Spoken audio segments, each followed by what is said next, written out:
Welcome back to the Draft Degenerates podcast. And I'm going to say it right now ahead of time. My friends were bullying me before the show even started by making me talk about Mike McCarthy.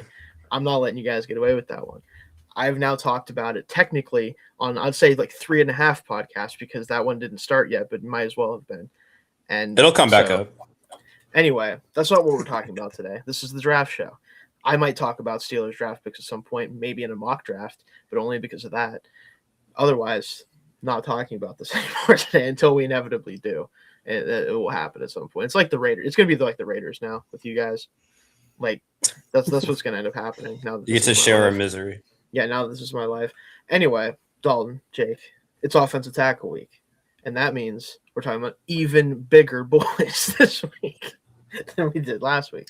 Had to push the show as is tradition. Typically, this is kind of how it works. I think Jake was dying, sort of. Kind of, yeah. Yeah, not doing well. Something about, I don't know, probably watching some sort of fucked up soccer. I don't know. Probably made him sick. Wolves or whatever it was on the show. Wolverhampton. No, but we are back this week with the offensive tackle class. Just going to put it out there too. Next week is going to be quarterbacks. Pray for us, I guess, if you're into that type of thing. I haven't put together my full list yet, but it's not pretty. I'll tell you that much. Really scratching the bottom of the barrel on that one. But we'll do it. We will be doing a top 10 for that, by the way, because I know that some people are copping out and doing like top 8s. Can't be doing that here. I'll find 10 guys. I have a nice little 7th rounder coming in at 10 or something. Yeah. I mean, the nice thing is we've already found half of them last year because they all should have come out last year. Correct. I mean, Drew Aller, Garrett Nussmeier, Cade Klubnik, you guys are dumb. You're dumb. Booty meat. That's where we're at with it. Yeah, I can't. No. I can't wait to give my Nussmeier comp next week. It's gonna be great. I've been thinking to myself what it possibly could be, and I haven't settled on one yet. But I do intend to guess before you tell me because I feel like it's fun to do that.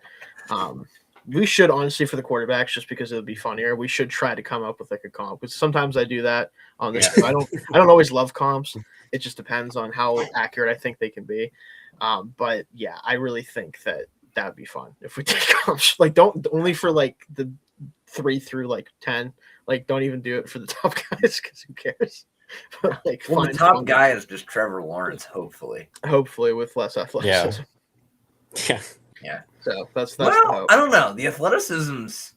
We'll talk about Trevor can move though. Like he can in a straight line. He can have some serious like. He's definitely a little quicker. Yeah, he's faster. He's fat. Exactly. I don't know if he's any quicker than him, but he's faster in a straight line. Like he could be like he's kind of got the Daniel Jones thing going on where it's like doesn't look great, but once he gets into a stride, it's like oh shit, all right. But it's also scary watching Trevor Lawrence run because you're worried he's gonna break in half every time he does it. Because he's just lanky as shit. Yeah, Mendoza, there's a little less concern about it. Yeah, a little bit. I think he's built a little bit stronger, probably. I mean, he certainly acts like it. A little more normal. Yeah, that's probably the word for it. Yeah, he's not built like a WNBA center. Oh man. Trevor was good. Let's not do this to Trevor. He was good this year, guys. We don't need to be doing this. Still. We don't need to do this. I know. Come on, man. Anyway, let's talk about offensive tackles in this class. We already did pre-show, talked about a couple guys that I didn't get to watch that I know are honorable mentions for you guys. So definitely shout them out here in a second, but especially ones that we haven't talked about personally at all yet. Start with honorable mentions. Anybody that you guys want to talk about first here? Yeah. I got a somewhat of a Wisconsin guy for my honorable mention. Also had to shout him out because he's a Lancaster guy. Nolan Rucci is my number 11. Did you guys? Me too, Dalton. He's my number 11 tackle. There you go. Yeah, I mean, super long, 6'8", 307. Yeah, that's part of the. That's big. That's 90% of it. Nasty. Athletic for his size, though, too. Mm-hmm. Pretty good functional strength, despite how kind of lanky he is for the position a little bit. But I think that's the biggest thing. Could still use a little mass. Like, he makes it work, but needs a little more of an anchor against bull rush. and still pretty raw. And the feet are just kind of okay in terms of foot speed. And pad level, but I mean he's 6'8". Like, what do you want him to do? That's kind of the issue there. But I have a 4th round grade on him. He's kind of, I mean, I have like 3 4th round grades, and they're all just, you mentioned this before the show, Shane, flavors. Yeah. I get that. That's kind of where I was at with him too. Like, I think he's an interesting swing tackle guy that you bring in and hope that he can like develop a little bit more. And maybe if he can, you are looking at a guy who's at least a solid starting right tackle for you that can pass protect pretty well just because of the length and just the ability to kind of keep guys at bay. But he needs to either add some weight or at least like try to do something to increase his strength a little bit, because I think that'll help him a lot. Just make it a little bit harder for guys to bull rush him with that lankiness kind of. When he in the run game, he moves people. He does, yeah. He does. He just doesn't have the anchor. No, I think he also, like, when he gets up to speed and hits people, like, you could tell, like, he can really move people out of the way. But it's tough at 6'8" to really, like, the anchor stuff, too. Like, if you're not really thickly built at 6'8", it's just kind of... Especially because how easy guys are going to get under him. Yeah, it's a losing battle sometimes. Like, Jared Verse sounds like a disaster to play against, like, someone like that, right? Like, it's just not who you want to play. But I think he could be a solid backup tackle. Do you have him anywhere, Jake, on your list? Did you watch him? I didn't get a chance to watch him. Okay, cool. All right, sounds good. Who would be your top kind of honorable mention you want to talk about here? I'll go with Austin Barber. Okay. Out of Ford. So somebody I didn't get to, I remember we talked about. So yeah. He came in just outside my top 10. There are a lot of things that I like about him. He's got very strong hands. When he's able to land them correctly, he really does a good job of just steering defenders. He's pretty. He's not super quick, but he's decently fluid with his feet. Has a good anchor. Able to hold his ground well. But there were a couple things that just pushed him out of the top 10 for me. He's decent with his feet, but he just kind of, especially against like faster edge rushers who really push up the field, he kind of struggles to get out there. He doesn't have, I guess, range. Because he doesn't have like a ton of range. Mm-hmm. And one thing I noticed was he punches with 2 hands a lot, and he's not especially quick or accurate with them. So that just leaves him very susceptible to like push pulls or double moves or something. So if he was more accurate, it wouldn't be such an issue. But if you miss with 2 hands against a talented edge rusher, it's tough to get back from that. And then the last thing I noted for him was he dips his head a ton. So that was another red flag for me. But so I do like him a lot. I had a late 3rd round grade on him, so I'm not super low, but those things were just enough to get him out of the top 10 for me. Yeah, he was 13 for me. I had a 5th round grade on him, so I'm not super far off. I just think like in the run game, he's going to be very limited to like a zone scheme. I think like he steals off in the zone really well, but that's kind of it. He just doesn't really have the strength, I think, to play in a power scheme, and that also shows up in pass protection a little bit. But he does recover really well when he is beat, which is nice. He does get to his spots and maintains his spot well. But yeah, I think there's some concerns with the whiffs. I think the whiffs are probably the biggest concern. Yeah. Whiffs is going to come up here pretty soon for me as part of the problem for a player. So that's, I'm not surprised. If that's kind of the profile of that guy, I'm not surprised that he lands where you guys landed.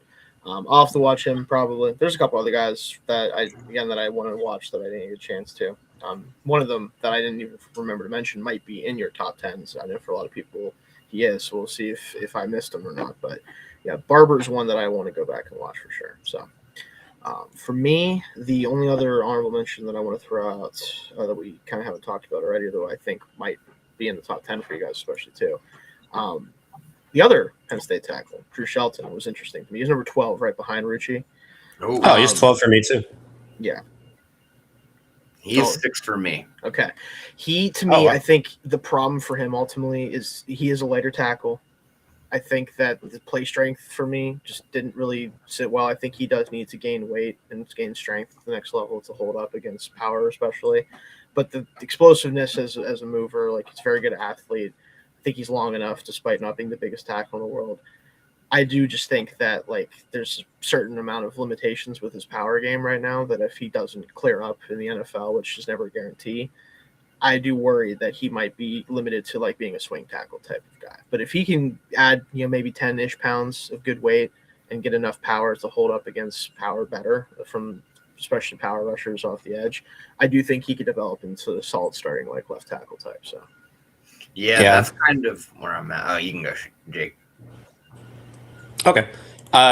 Yeah, pretty much the same as Shane. My biggest concerns were really just the play strength and size. I really liked a lot of what I saw from him. yeah, He's pretty athletic for the position, and he's Mhm. very quick. Like he gets off the ball really quickly. That was one thing I noted. But yeah, I just like when he's trying to drive in the run game, his feet just don't really they kind of die out. yeah, he has a hard and time turning his feet in the run game. yeah, it's really all just concerns for me about his size and how that affects his play strength. That's pretty much the only reason he didn't make my top 10, but I see the optimism. If he can put on some weight, I think he could be really solid. Yeah. For me, that's kind of why he was only a second round grade for me. Just because I think where he's at size wise right now, he's probably limited to a swing tackle role his rookie year. But I mean, that's normal. We've seen plenty of tackles start out as a swing tackle with the intention of just give it a year and then he's going to be a pretty high level starter pretty quickly.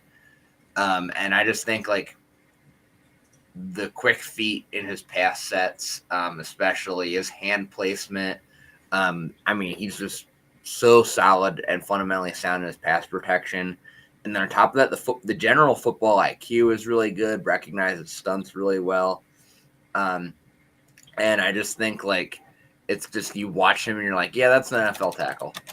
I other than the size, you do worry about how it's going to translate size and power wise, but I think once he starts lifting weights full time and stops pretending to be a student, I think he'll be fine there. Just give him a year in an NFL strength and conditioning program. I think he'll be where he needs to be. But yeah, I mean, I definitely get the concerns. But yeah, I think that's an NFL tackle. That's kind of where I'm at. I mean, I still have a 4th or 5th round grade on him is where he's at right now. And I think obviously you allow him to grow as a player and especially just literally grow in size, hopefully in NFL weight room. He could develop into a really good tackle. I think it just depends. Anytime a player is dependent on that, it's hard for me to rank them particularly high because I don't want to assume that that's just going to happen because it doesn't always work that way. Some guys are just maxed out frame-wise. I don't necessarily think that's the case for him. But at some point, if you're playing, around that 300 number for a long time in college, I'm especially in a place like Penn State, it just feels like if you were going to be able to add a good amount of weight, maybe it would happen in a place like Penn State. But yeah, I almost wonder if they didn't want him to because of the way they run the ball. It's kind of weird. It is. Really everything Penn State does is weird. Yeah, it's almost as if when you have Nick Singleton, you should be running a pure power scheme, and instead you run this weird shotgun zone scheme that is more suited for a less talented back in Katron Allen. Hey, don't say that about my boy. No, I was kidding. Less talented. No, he's less talented. He's good. He's just less physically gifted than Nick Singleton. He is for sure. No, but anyway, yeah, I think that Shelton's a guy that again is very much a dependent on where he lands and what he turns into versus the ability as a pass protector, especially is there right now. It's just I just worry about some of these bigger edge rushers just kind of plowing through him, unfortunately. Oh yeah. No matter how good he might be with his hands and stuff like that, which we'll talk about that I'm sure at some point here. But if there's no other honorable mentions you guys will talk about, we can move into our top 10s here though. I'm good. All right. Dalton, why don't you kick us off here? All right. 10. I think our number 10s. I have this weird feeling that number 10's the same guy. All right. Blake Miller from Clemson. Nope. Nope. Okay. He is at 7 for me, but Okay. it's not very. Oh, far he's 7 for me too. okay. Well, 10, 7, 7. All right. All right. You go ahead and start then, Dalton. Yeah. So, like the size, 6'6", 315.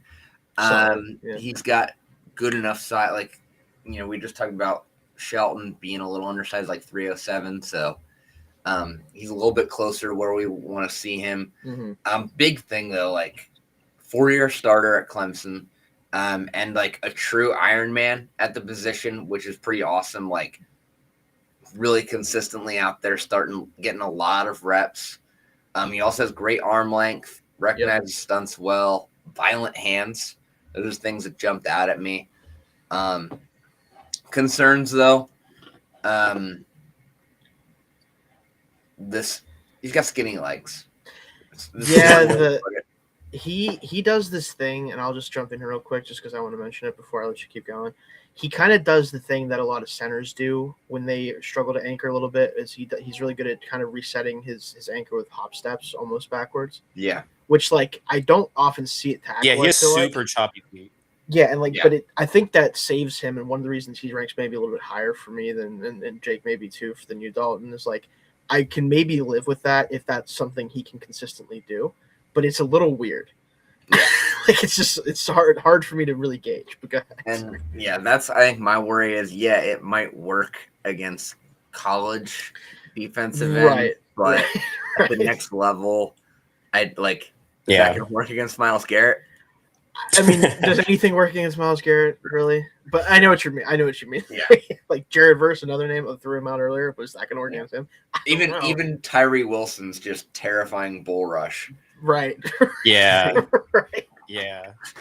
That's all he knows how to do, but against the guy that can't anchor super well, it might be an issue. Mm-hmm. And like it shows up in the anchor, and it also shows up on his ability to finish run blocks a little bit. That's kind of where I also see it. He does struggle with that leg drive. Foot speed could be a little bit better laterally. And then my other thing that does worry me is just the refinement. I think he does need to refine some technique, which is kind of why I don't think he's a day one starter. He's pretty grabby right now. So that's kind of the main thing, I think. And for him, with already being like, I think he's already pretty close to his ceiling. I just don't know how high the ceiling is on him. I think adequate starter is probably as good as it's going to get for him, and he's not quite there yet. So that's why I have a 4th round grade on him. But I mean, it's a solid NFL lineman. I think you could probably slide him into guard if you needed to and be all right. But yeah. You can go next year, Jake, since you have him the 7th. Yeah. I honestly, the biggest 2 things that I noticed, I mean, his struggles with having an anchor are there, but I think, at least from what I noticed, he just plays super upright. Like, I think he could fix some of that if he just wasn't like he does, standing straight up. But my bigger concerns were in the run game. He takes really weird angles on like linebackers and stuff. Like sometimes it works, but sometimes he'll just flat out like miss the linebacker. And then he's not good when, let me not sound crazy when I say this like I did last week, but when pass rushers are coming in front of him. Inside cross. Yeah. He's not great with those, but I do think he does enough things well that he can find a spot, at least as maybe like a role player. I don't know. I think some of the things can be fixed. Like I think if he just didn't play so upright, that would help him a lot at just maintaining his anchor. And his footwork, like I said earlier, is a bit choppy, but both of those things, if he can get like a good O-line coach in the NFL, I think those could look a lot better. So that's kind of why I'm a little bit higher on him, but yeah, I definitely hear the concerns with that. Yeah, I think for me, like he ends up at 7, and he's in the same tier, like just slightly above the guys I have behind him here. I felt like he was very sound for the most part. Like when I watched him, I just didn't see a lot of like, oh, that was ugly. And I think everyone below him either has like legitimate physical concerns to me in terms of how either well they can handle power or how well they can move, or just had like a lot of just ugly reps, right? Like so that's kind of what ultimately gets me at 7. I think that he's a guy that I would trust to be able to at least play for me at some point pretty early in his career, which I think all the other guys below him, I don't know if I feel super confident about that. It could kind of go either way with them. And so he ends up at 7 for that reason mostly, is that I think the tools are relatively good. I don't think they're anything above, super above average, but he should be a player, I think, in the NFL for a long time, and that's enough to kind of move him up a little bit for me. All right. Jake, why don't you give us your number 10 then? Okay. I'm going to butcher this name. I always say it wrong, but I have Max Ahiankor out of Arizona State. Ahiankor, I think is how you say it, or Ahiankor, something like that. So you have him at 10. That every time I try to say it. Yeah, it's a tough one. Yeah, I have him at 10. I have him at 8. So I have him at 5.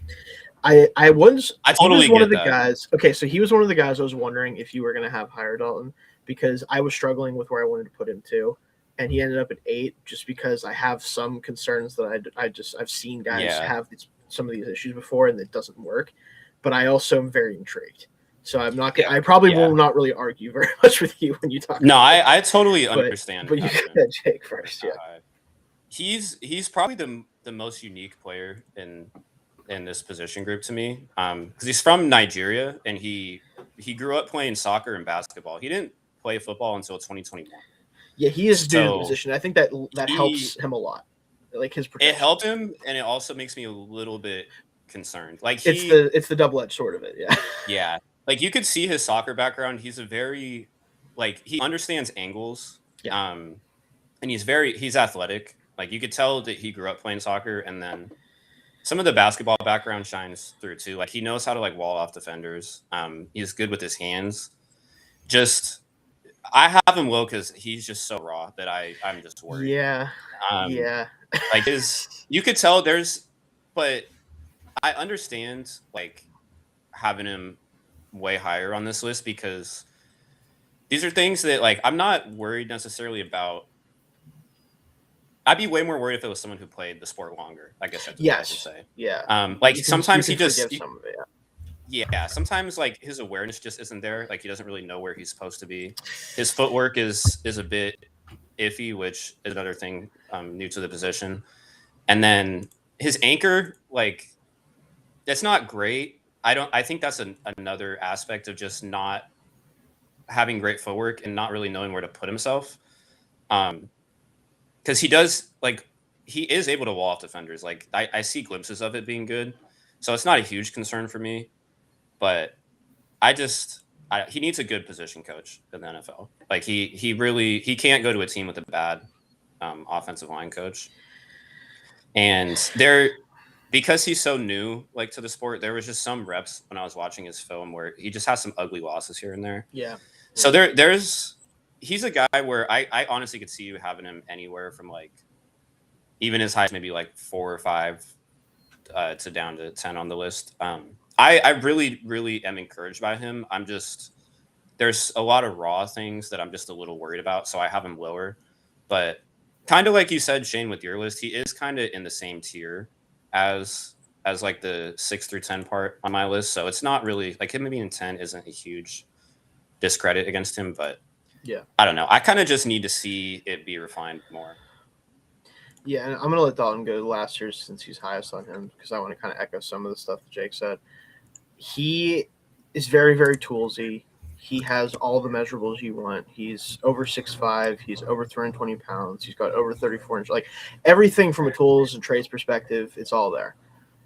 He just kind of is doing some weird stuff out there sometimes, frankly.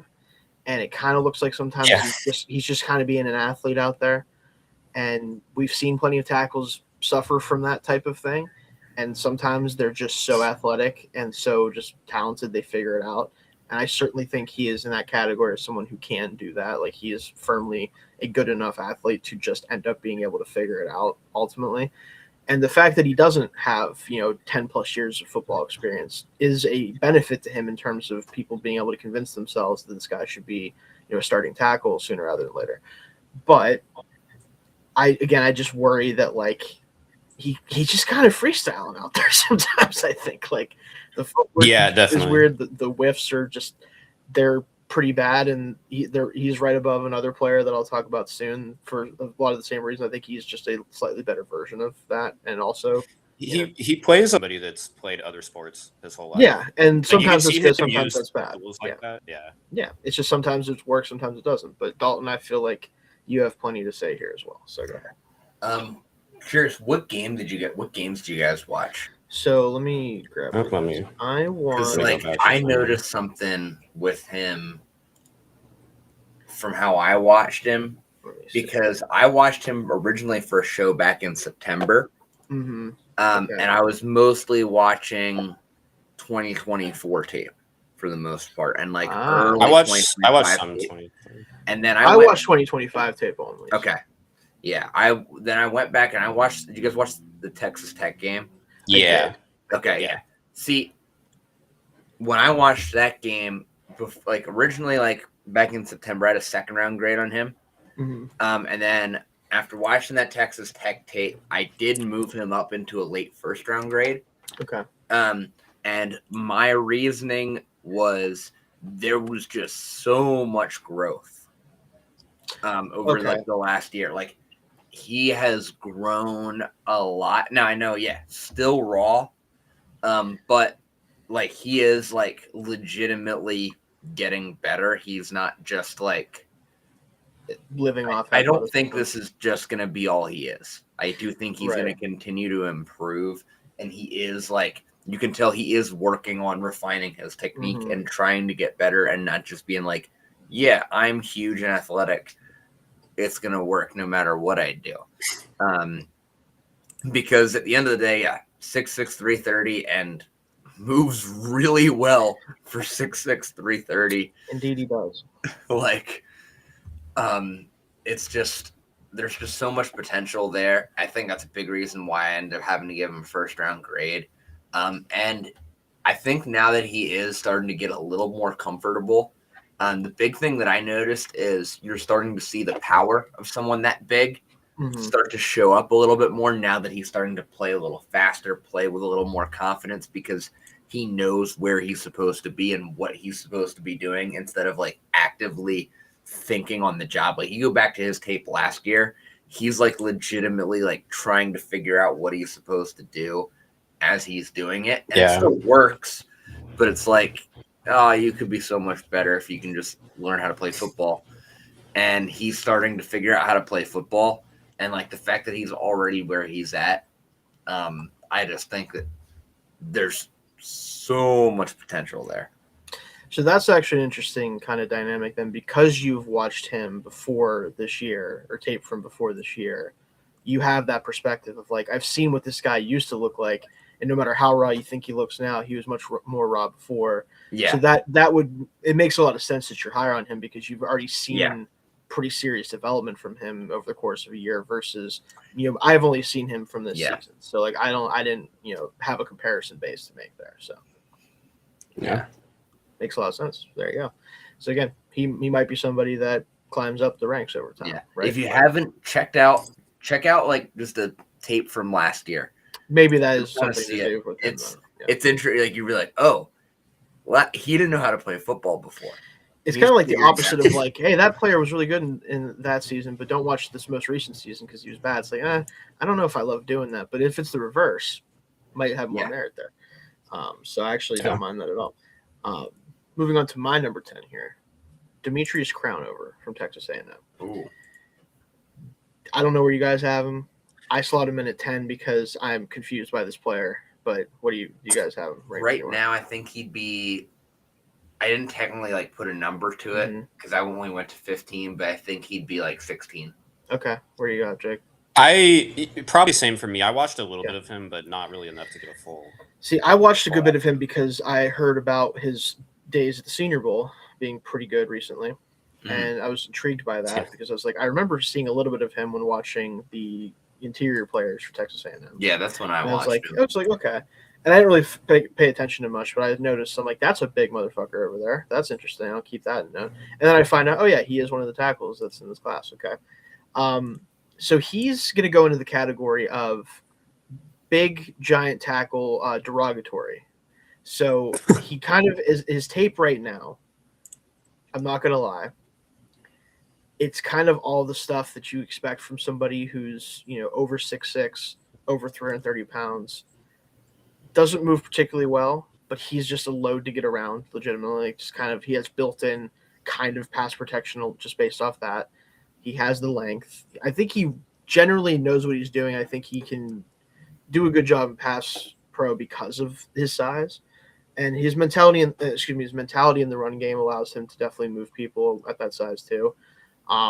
Just a lack of agility though, high pad level. Again, he's taller player on top of being a heavier player, so that just kind of comes with it sometimes.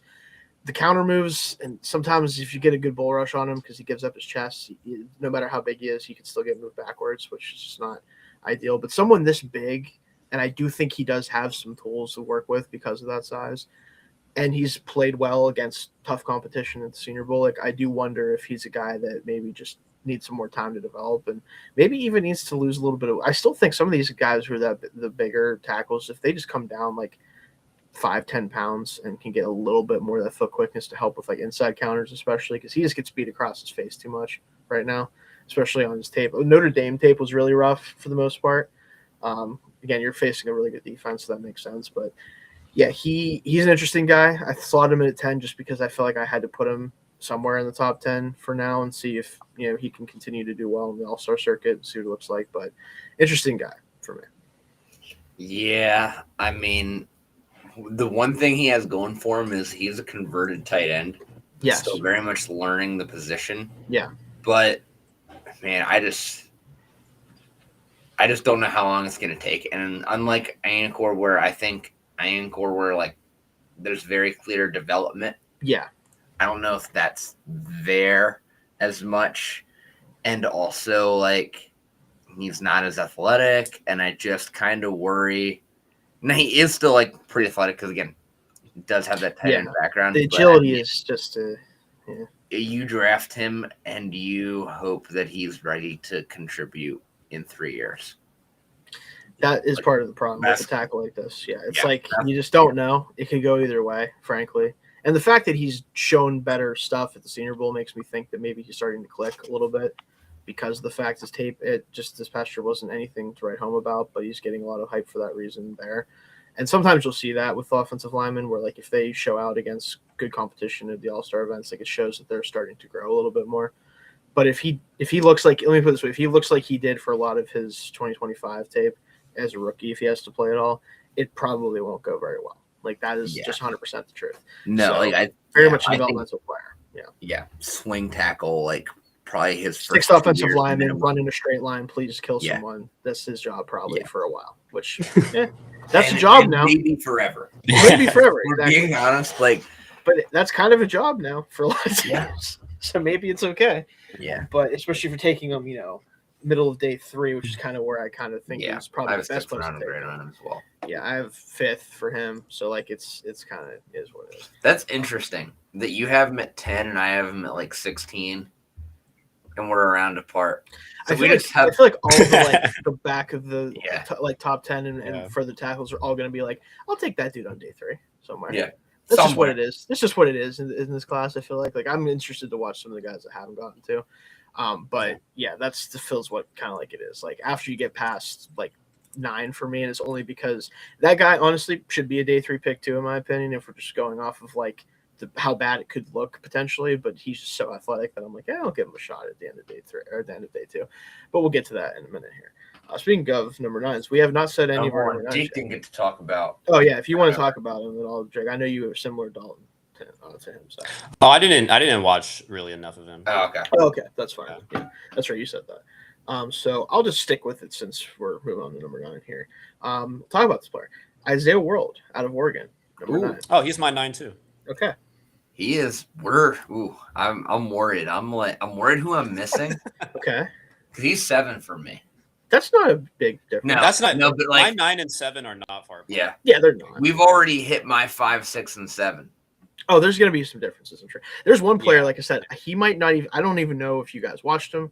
I don't even know if he's in your top 10, and I'll spend plenty of time talking about him if that's the case. So I'll get to him later. But let's talk about Isaiah World. So Jake and I are in agreement. Dalton, I feel like probably the same thing. Very, very good athlete. Long, tall, decently built. He some of his whiffs, dude. Oh my god. When he doesn't connect with those hands, which the hands heavy, accurate a lot of the time, but when he misses, oh my god, he just whiffs and the play is maybe over. He has some real bad losses. He's Like when just- he oh my loses God. bad, he loses like bad. That's why I have him at 9 behind Enocher, because I feel like the misses or the screw ups with him are more understandable and also not as bad. Isaiah World might kill your quarterback if you play as a rookie, and I'm not like it could be bad if he plays as a rookie. But I think he has a ton of athletic gifts, and the potential's there. He has the heavy hands. Like I think he can jolt guys. Like I think if he just gets literally they just need to get this targeting system figured the fuck out, and he needs to be more patient as a pass protector, especially. I think he'll be okay. But it was not great at times last year. Like that's kind of the book on him. I think it's pretty simple. Yeah, someone like really technically sound and quick coming off the edge against him, like like a Max Crosby, might ruin his day a little bit. Yeah, it's one of those like gave up 5 sacks to whoever day type of guy. Like that's the potential you could be dealing with a guy like this. Like Jake, you can jump in here. Yeah, it was real tough between him and Max at 9 and 10 for me. Right. I get it. Yes. I gave World the edge. Just because I'm a little bit, even though he has some ugly losses, like they both do, I'm a little bit more confident in him, just mostly because I think he has a real nice strength or a combo of athleticism and strength. Like when his hands don't miss and he doesn't have a terrible loss, they're really good. And he's really quick off the line, both in the run and the pass game. His arm length is solid. Yep. I really liked watching him on screens. Like especially with his athleticism, he can move. Out there. He can get out there. Yeah.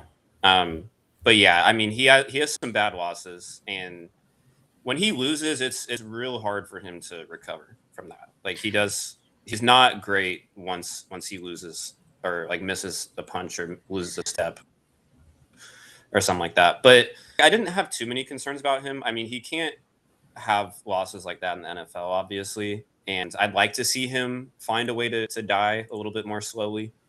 But I just his combo of like really good athleticism and good size when he's on it with his hands and good strength, it was just enough for me to get him at 9. But yeah, I see some of the concerns for sure. Yeah. For me, the only reason I had him a little higher, because I had a 3rd round grade on him. I do too. And he's at 7. Okay, so we're right in the same. Yeah, I had a late 3rd. Yeah, I think for me it's the ceiling on him is just so high. Like, yeah, I agree. Probably a swing tackle for the first year. Maybe if a guy goes down, there's worse guys that you can throw in there. Yeah, because when he wins, it's really good. It's just a couple times he loses, you might need to be ready to run away if you're the quarterback. And he is normally going to win. I don't think he gave up that many sacks.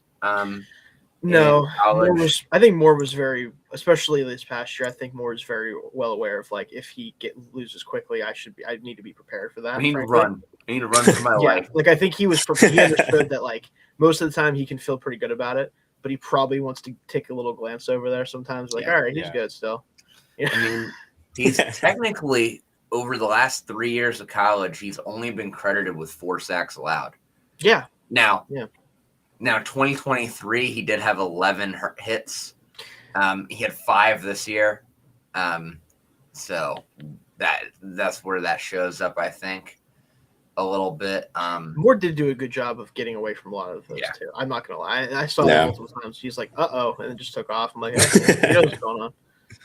Yeah. And also like part of it is like with the overcommit, also like the feet just look like in the run game. I think the feet look kind of stuck in mud Mhm. at times. Those are kind of my main worries, but like experience both tackle spots, pretty athletic, surprisingly solid in the run game.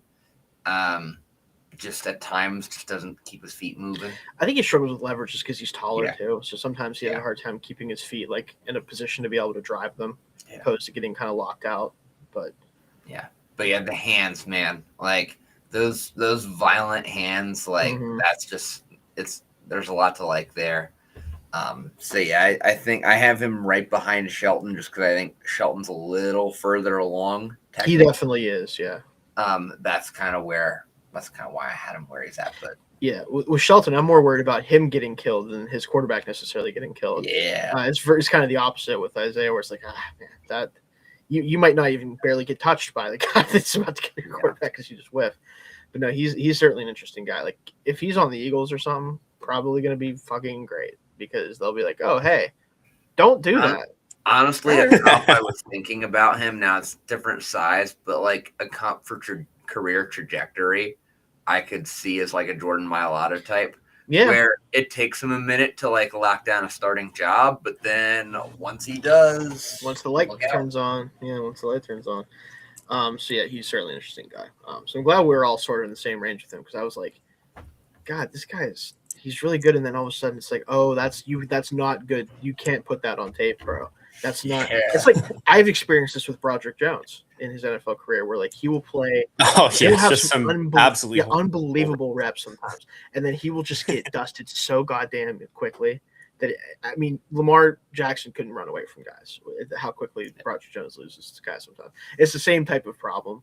So we'll see if he can figure it out the next level. But also, the other concern, fifth-year senior, which doesn't make me feel good about that for sure. No, I mean, like it doesn't. It's not making me feel great. I promise you that. Like if he were a junior, he would probably be like a late first, early second. Like this dude's a freak. Why not draft him now? But it's like, oh, he's 5. Yeah, fifth-year senior, and you're still just completely missing people sometimes. Entirely. It's tough. Yeah, get his eyesight checked. Maybe he's got the Jameis problem. Anyway, no. Give him some LASIK. Yeah, get some LASIK. So I forget who's number. Oh yeah, my number 8's already been set because I had Enoch already. Yeah. So am I the only one that doesn't do 9 yet? I thought I had you down for 9. So I did not do my 10 was Blake Miller. Yep. Who you have at 9? My 9 is Monroe Freeling. Oh. Okay. Oh. I have him at 5. Okay. Where do you have him, Shane? I have him at 3. Oh, okay. Oh, wow. We got some variety here. All right. So this is fun. All right. So let me just make sure I have this right. So 3 for me, 5 for you, Jake? Yeah. Is that what you said? Okay, 5. And then 9 for Dalton. Okay, cool. Yeah. Well, you start us off, Dalton. I had a late 3rd round grade on him. Okay. So we're probably not super far off grade wise. And it sounds like you probably have a 1st round grade on him, Shane. Late 1st. But I mean, I love the length. Good athlete. Like, there's a lot of potential on here. Understands his blocking assignments well, and he's still young, true junior. The anchor and pass protection still needs to get a little stronger, and just generally needs to get stronger. Like, that'll help him finish blocks. Does still have a limited number of college starts. Like, I think he only became a full-time starter middle of last year. Yeah, it's similar to a lot of Georgia tackles where it's like you could start week 8 of whatever year. It's like, all right, that's weird. I don't know why we keep doing that, but I guess. Okay. Yeah. And then there's one weird thing about him that I couldn't unsee once I saw it. I don't know. I'm curious if you guys caught it. His stance. It's interesting. I think, and it's you look at the rest of the offensive line, they're all at one level, and then he is here, or he's just all over the place. And sometimes I couldn't quite key on it enough to where I don't know if he's fully giving away what he's doing, but there's times where I wonder if he is cheating a little bit. If there's, I think I saw it more on plays where he knew he was gonna have to move, in the run game and get downfield, and that's kind of a red flag a little bit because you got to get rid of the tell if you have one for sure. I didn't notice enough, see enough times where I know for sure that's the case, but I would believe it. It would make sense. Yeah, it would kind of explain that a little bit. Yeah, the tells can be rough. Jake, you'll remember a former Raiders tackle that did it every play, every pass play. You knew it was a pass play because he just took 1 foot back a little further every play. Remember the Brandon Parker days? I cannot believe that Brandon Parker was the actual Raider. There's been a lot of bad. I knew we were going to end up talking about the Raiders somehow, but there's been a lot of bad linemen. It has been written. He might be the worst. He was.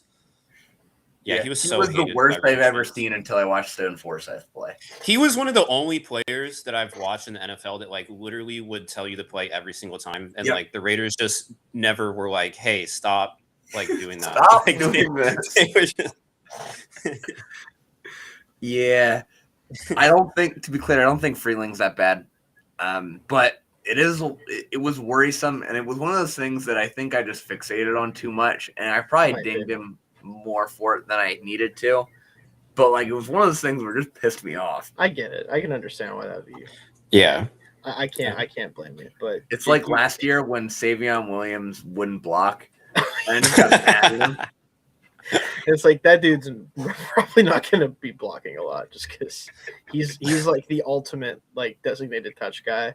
Where it's like, yeah, we're gonna play you like 15 plays. You're gonna touch the ball 14 of those plays somehow, and it's like, are you gonna be involved directly? Only on the field to get the ball. Yeah, it's like that works for sure. Doesn't. Jake, you can go here next because you're higher on. You're the next highest on him here. Yeah, I had him a little higher. He's 5 for me, mostly just because I wasn't super concerned about any of his issues. I mean, he does pretty much everything upright, which definitely that's something that needs to be coached out of him. But I think that also kind of counts for like some of his problems. Like he gets caught overextending a lot, and I think that's from a result of just being too upright. Not great with like defenders that pivot like across him. Which is another thing. I think if he just kept a lower base, I think it would help him a lot. But he's pretty quick off the ball. He's got a good build for the position, good power. His anchor isn't like, it's not anything special, but he doesn't really allow himself to just get blown up. So those things, and the fact that I think if he really just like played with a lower base, I think he would not solve, but be better at a lot of his issues. So if those can get coached out of him, then I'm not quite as pessimistic on him. But I don't know. I see the concerns for sure. I think they can be worked on a little more. So I think that's why I'm a little bit higher. Shane's even higher, so let him talk here. So here's the thing it's very simple for me. I think he hits all the measurables you want to hit. I think he's a really good athlete for the position. He came from a big school. He hits all the things. If he just can fucking get down a little bit. I think a lot of the things that bug me about him a little bit will just kind of go away. And he's a good enough athlete. There's no reason he can't sink his hips better, and there's no reason he can't play with a better pad level. And it's just one of those things where, like, if you were to tell me that a guy needs to gain 10 pounds and has to do this and that, like, I start to be like, I don't know. It makes me be like, I'm okay with being lower on this player and knowing that I'm acknowledging that he's really talented, like a Drew Shelton, for example. We talked about him earlier. I'm acknowledging like I could just be wrong about where I place him because if he does those things, he's probably going to be the player that I see he could potentially be. With Freeling, if all you're telling me, at least from my perspective, is that you just need to get this dude to fucking play with better pad level, if you as an NFL offensive line coach can't get him to do that, then he's just stupid. Or you're stupid. Yeah, I don't understand. And I'm willing to live with that. Or you might be Brendan Carroll. Right, exactly. Yeah. He's not. That guy's not real. Stupid or you're Brendan Carroll. Yeah, he's not real. That's the first option. He doesn't exist, really, guys. I think you can just say that. You don't have to pretend he existed. It's okay. He's not going to hurt you anymore. I don't think. Hopefully not. But again, like if that's the biggest thing I have a worry about, I think it leads to some of the stuff that he struggles with sometimes. I'm just going to be like, yeah, someone can fix that shit. I hope so. I mean, if they can't, then again, like that sucks for them. Then I don't know, like realistically. And with this class, like I think he has too many solid things about him, and the tools are really good. I just think that you take a chance on him, late first if you really need a tackle, like, and just see if it works out. Like I could see this guy going to the Rams late in the first round with their second first round pick if they stay there, and I think that could be a really good fit.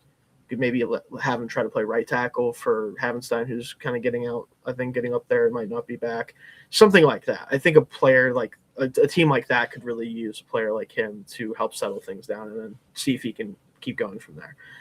And that's kind of what it comes down to. And is what I like. There's a couple players below him that you could easily slot in right ahead of him or right in the same range as him, but that's where I'm at with him. Somebody needs to just show him like a picture of all of the linemen when they're getting ready to snap the ball and just be like, this is you who's not on the same. Correct. Like, I don't know. Georgia must have just not cared about it. I don't know. They don't care about a lot of stuff, to be fair. Yeah. Speeding, mostly. They don't care about that. They certainly don't. Dalton, so let's move to 8 with you then. All right, 8. So my 8 is Caleb Tiernan from Northwestern. Okay. He was my 6. 6? He was 6 for you. And he is unfortunately someone that I did not get to watch, which is a little bit irritating, but it is what it is. So I have nothing to say in particular, so I'm going to let you guys have the floor. Dalton, you start off here. Yeah, I'll be quick and then let Jake get into it then since you're higher. But I like the frame, 6'7", 323. Knew it was coming. It was going to happen at some point. The fact that we made it this long without it happening is pretty impressive. Love the lateral quickness for his size, hand placement. He just stiffs pass rushers with his punch. He also counters really well. Just got that nasty demeanor. My main concerns are kind of already hit his ceiling as a fifth-year senior, and might be a guard. Like, that's kind of the big thing. Like, the hip flexibility is rough. Really struggles with climbing to the second level. Kind of ineffective as a run blocker in the open field. The play strength, despite his size, kind of average. Even though he's got like above average size. I have a 3rd round grade on him just because, like, I don't know. I feel like he's solid, but should be better than he is. It's kind of one of those things. I don't know. What do you think, Jake? I definitely get that for how long he was in college. That was one of the reasons he was lower. I do like that he played both at right and left tackle in college. Yeah. I definitely see the thing about him playing guard. His frame is just kind of like not exactly ideal for a tackle. And he's not super good when he's moving like side to side. Like his feet just kind of get tangled up in each other. But I think, I mean, I'm not like that much higher than you, but I just think he does enough things like really well that he can carve out a role for himself. His hand placement is really good. Like I don't ever see him miss with his hands. So he keeps himself away from a lot of like counter moves from pass rushers that way. When he's not moving, like it's kind of weird. I saw times where like he would be going side to side and he would just like trip over himself. And I also saw times where his footwork looked really good. So it's there. I think the footwork needs to be more consistent, but he has good body control, I guess I would say, like good balance. Yeah. So I think if he can just refine the footwork a little bit. Sorry, what were you saying? Yeah, I think that's a symptom of the hip flexibility. I think I think his feet get tangled up when he's trying to reach and he can't really move his upper body. So then he tries to compensate with his feet and then just kind of gets himself out of whack. Because literally if his feet don't get his body where it needs to be, he can't get his body where it needs to be. It's really weird. Yeah. No, I definitely get what you mean. And then the last thing I had on him was he just moves really smoothly. Like he's really good in the screen game. He moves well. So honestly, the more I talk about him, I kind of do see the guard thing a little bit now that I just read all that off. I actually kind of do see that. But yeah, I don't know. I just think he does enough things like really efficient, and like I don't have too many glaring things, so he's a little bit higher for me, but I don't think we're really too far apart. No. So basically, what you're saying is he's like literally every Northwestern tackle, and then he's just not as maybe good. Yeah, I did think about. That is like that's the scouting first part right thought there. I did have was like the last time we saw a Northwestern tackle that was huge and nasty that we had concerns about his arm length. Turned out pretty good, but I don't know. Yeah, Peter you mean never mind. You mean Rashawn? No, it's literally this. It's the same thing every fucking time with Northwestern. Yeah. They're like, how many tackles can we find that look like guards but are actually tackles? And then it's like sometimes they're not though. They actually are a guard, like Peter Skoronski. Then though again, he might have been able to play right tackle. I don't know. Maybe that would have been better. Point is, that's what I'm kind of getting from this conversation. I'm curious if I also feel the same way, where it's like, hey, you might be a guard, but also could you be okay as a tackle? Yeah, like the tape, he makes it work. Yeah. Right now, like sometimes that's all you got to do. You guess you got to make it work. Yeah. So fair enough. And then I think the only one who doesn't have the number 8 said is Jake here. Then. Yeah, this is where I had Jennings Dunker. Okay, so you have the dunk man at the number 8 spot. I do have the dunk. The dunk. And I say that I still think he's better as a guard. So I still think he should do that. Right. But yeah, I did have him at 8 here. I won't go too much into it because we kind of covered him last week. Right. I think he'd be better as a guard. I think he can get it done as a tackle if needed to. He plays super aggressive. He has really good power. Despite not having great footwork or moving that well, I think he does do a decent job of not like giving up the edge. Like that's something that I would worry about a lot with somebody who just doesn't move their feet well and doesn't move too well in general. But I think he does a good job to get to where like he knows he needs to be. But yeah, I mean those are definitely some weaknesses for the tackle position. I mean you can't have slower feet and just move kind of like rigid, I guess I would say. Yeah. I don't know. He's an interesting guy, but I still think he's better as a guard, but he did come in at 8 for me. Yeah, I get it. I mean, the measurables of the Senior Bowl suggest that he has all he's having a good week. The physical traits to do it, but then again, like you look at him, you're like, that's an interior offensive line. Yeah. He could have been a tackle in like 2007. You know what I mean? Like someone would be like, "That's my pile driving right tackle right there." Yeah, when power tackles were a thing. And not anymore. And that would have been fine. Yeah. Now, if you're power tackle, it's only because you're gigantic and you can't play guard anyway, and you're just a roadblock for everyone to have to get around. That's the closest you get to that nowadays. So like it's tough for him. I get why you throw him on here, just because like he did play very well as a tackle in college, but again. We all know that dude's playing inside. I heard talk about him playing center, and I'm like, that sounds terrifying. I don't know how I'd feel about that if I was nose tackle playing against him. Like I have to go against this guy instead of the like 295-pound dude. That shit sucks. But yeah, maybe. We'll see. All of our number 7s have been said as well, so we can skip through 7. Number 6, I believe. Jake, are you the only one who has their 6 set? I forget. I've already done my. So Dalton's the one who knows Dalton then. Okay. Yeah. Okay, so you can start us off here at 6 then. Who, me? Oh, I'm sorry. Jake. I was gonna say I think I misunderstood what you said. No, you said you can start off at 6 then. Yeah, you're good. My 6 was Tiernan. Okay, it was here, so I missed it. Okay. No, that was my fault. I must have missed a tick then because I tried to keep track of that. So Dalton, what was your number 6 again then? Shelton. My 6 was Shelton. That's right. Yeah. So now it is my number 6 then. So we're at the right place. So this is where I had Maui Noah at from our guard list. I had him at 6. Okay. Oh wow. Yeah. He was up at 2 for me. Yeah. Same. At tackle. Yeah. Okay. Gotcha. Okay. So let me make a note of that then. So that clears that. So I had him at 6. I do think at the end of the day, I just still like him more as an interior offensive lineman. I don't think that he can't play tackle at all. Like I still have him at 6. I think if you draft him and have the plan of like failing him at tackle or seeing if like that fits your team better for him to play at tackle and then maybe one day moving him into guard or whatever it may be, I think that's fine.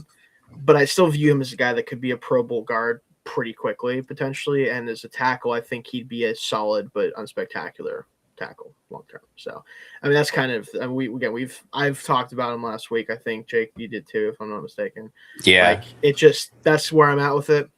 I honestly thought he'd be lower on this list than 6, but I do think he does enough stuff well at the tackle spot to still be 6 for me. So, but you guys obviously have him a little higher. So, go ahead. I mean, I think the fact that like he can be at worst be a Pro Bowl guard, I think is kind of why I have him higher. And I get that. I just separated the grades for that reason. Yeah, I get that. I think like just because like at the end of the day, I still think like he is so smart that he will make playing tackle work. Like watching him, watching some of his tape this year, it was like there were just so many times where he beat his guy to the spot so quickly, like where he's just like, come on, I'm here, buddy. Like he's just waiting. Come here, boy. Like, he is just like literally, and his feet are so quick. The hand play, like the technique is just so good. That's the guy where at the end of the day, you can play him pretty much anywhere. I think it's gonna work. Yeah. Also, he's a true junior. That's helpful. So I think that's a big part of it too, where I think he'll still get a lot better. And I mean, he already looks like a veteran. I just think like, yeah, I mean, a lot of guys could be better guards than they are tackles. Cause I think it is, this might be a casual take, but I think for the most part, it is a relatively easier position to play. Yeah. It requires less skills that are hard to find. Let me put it that way. It's much harder to find tackles who can do the type of shit tackles have to do at the NFL level than it is to find guards who can do. That's just what it comes down to. Yeah. And like your longer speed rushers, like your real freaks, he might need some help at the next level at tackle. Like you might, but I mean, you're usually chipping a lot of those guys anyways, where you're just running at them. And I think too, he can still. I don't think there's many guys. Like the only guy that I think would like that I'm trying to think of that would like really be a problem for him right now on an island is like Micah Parsons. But you know, Micah Parsons is a problem on an island for pretty much everybody. Yeah. Like there's not really a way to plan for him. So like I don't know. I just think he can do enough at right tackle that I'm like, don't overthink it. I have a top 10 grade on him. Fair enough. Just take him and forget it. I have an early day 2 graded on him as a tackle and a top 15 grade on him as a guard, if that makes sense. So okay. And if you want to factor in the versatility aspect of it, like you can argue that makes him he's probably going to be a top 10 player at the end of the day. For, like when I rank all the players, just because of that. Like I wouldn't be surprised if that's the case, but that's just kind of how I separated those out to kind of make it make sense for me. Yeah. Yeah. Yeah, I had him. He was number 2 for me in both guard and tackle. Damn good football player, huh? Yeah, he's just kind of like Dalton said. I mean, his technique is just so good, and I do think he'd probably be a little better as an interior lineman. But he has the traits that I think you just need to be good at tackle. And a big reason that I'm still super high on him as a tackle is I think he recovers really well. His footwork looks a little slower if he's like on an island against a quick edge rusher. But other than that, I really don't have many concerns at all with him at tackle. His anchor is really good. He moves his body well. So even though his footwork isn't like extremely quick, he just moves fluid enough to get to where he needs to be. He knows, like, he gets to a spot. Like he knows his spots to get to, and he can beat edge rushers to them. And his ability to just like recover once he gets beat initially is a big reason that I have him higher at tackle, because I do think he'd be a little better at guard, and if he didn't recover as well, it would probably be a little bit bigger of a worry for me with him on the island more at tackle. But I just think he can hold his own out there, and he's just a really well-rounded, just good football player. So Yeah. Yeah. I think a good example would be like a James Pierce might get the edge on him, for example, but then he'll just put him 15 yards behind the quarterback. That's the idea. Yeah. With him, yeah. Like that's the thing. Like he's just so smart, and like he is so savvy with his hands. He's definitely going to be a fun guy to kind of project when we're doing mock drafts, because it's like, do we take this guy do we take him as tackle or guard for this team, or does it matter? Do we care? And I think with a player that, again, like having him at 6, I know will make it sound like I don't like him that much as a tackle. I think if you are a team that believes he's a right tackle, then I think you have every right to believe that. Like, I don't think there's anything wrong with doing that. I think it just, ultimately, I do wonder if, like, you're getting more, especially if you have a decent tackle duo already, or if you're a team that doesn't necessarily need a huge upgrade at tackle, but you could really use an impact starter in the interior, probably going to be more beneficial for you to play him that way. But, I also do worry if he has like the guard mentality a little bit, just because that's fair.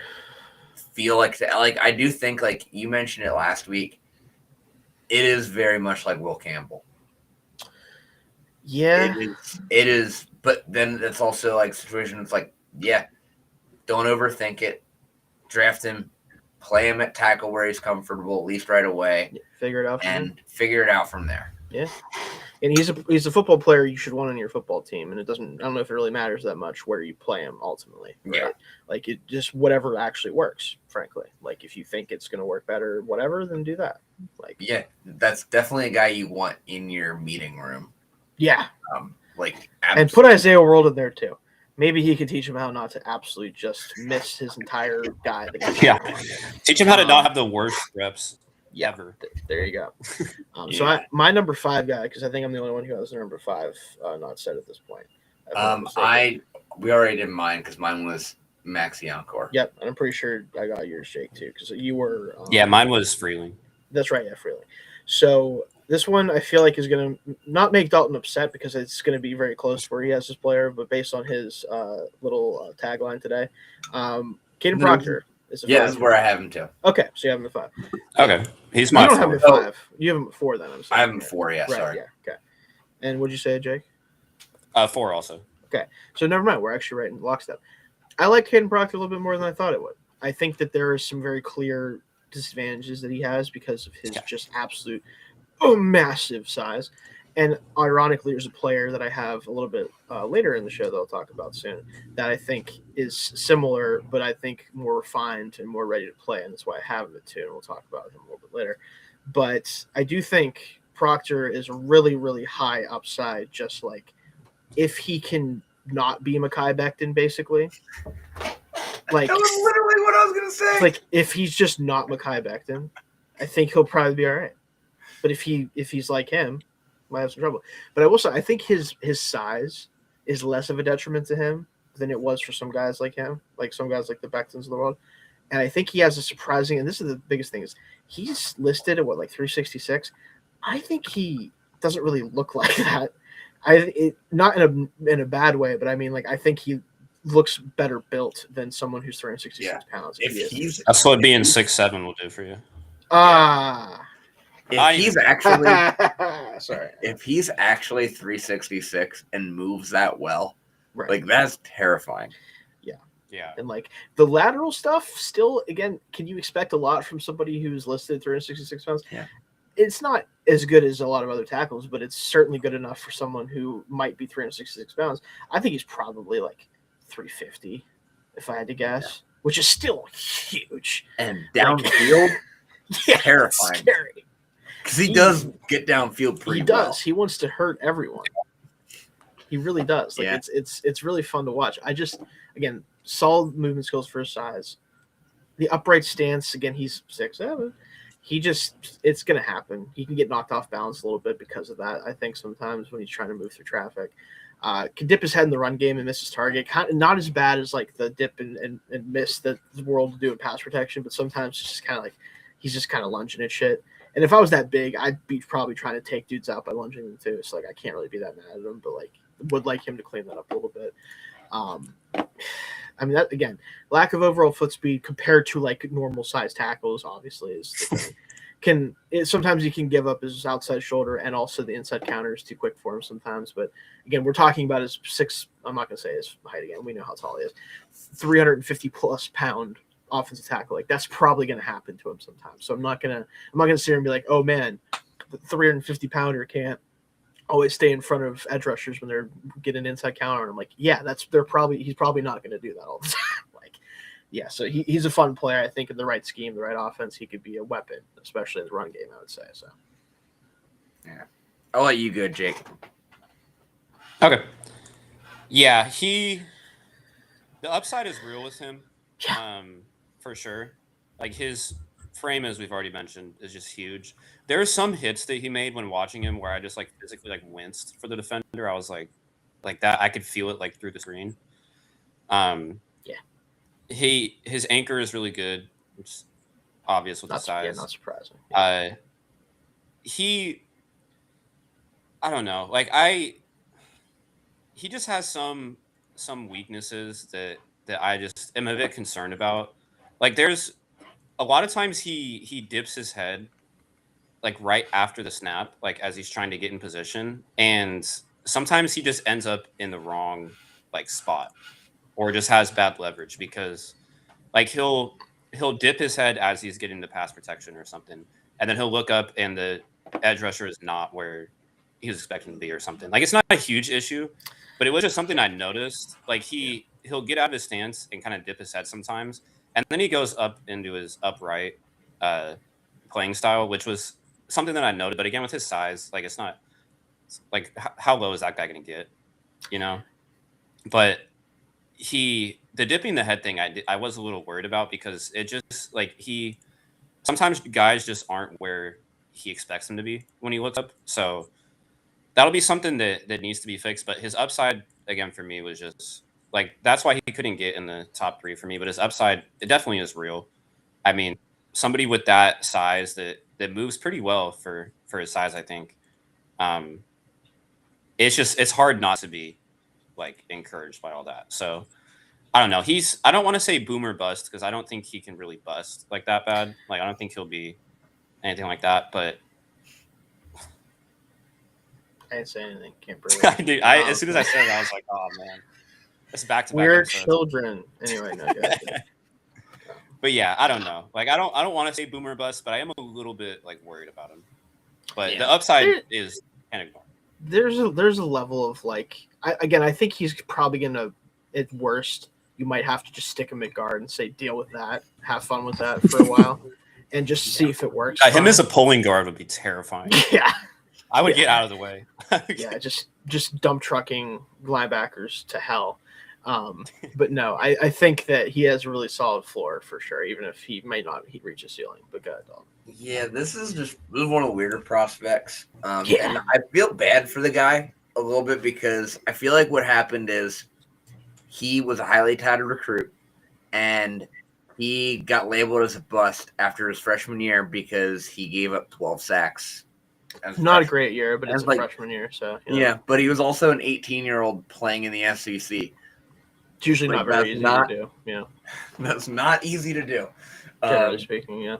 Probably really shouldn't have probably you shouldn't do that to him. Hey, when you're 6'7", you have to play him as a freshman, right? Yeah, I get it. It's like a rule or something. I'm pretty sure. It's a hard position to start as a freshman in college. A little bit. But yeah, and then there's also I'm gonna get into the detractors first. Okay. Because there's a lot of stuff and then ever since then he got really I think nitpicked because there's the effort concerns and him subbing out in games at times. Which hey, you guys got good subs. If he thinks that they're better than him in the moment, I'm okay with that. It's actually kind of weird. I'm not going to defend that one. NFL, it can't happen. No, you can't Anthony Richardson yourself. You can't do that. If you guys remember that happening, you can't really do that. People aren't going to love it if that happens.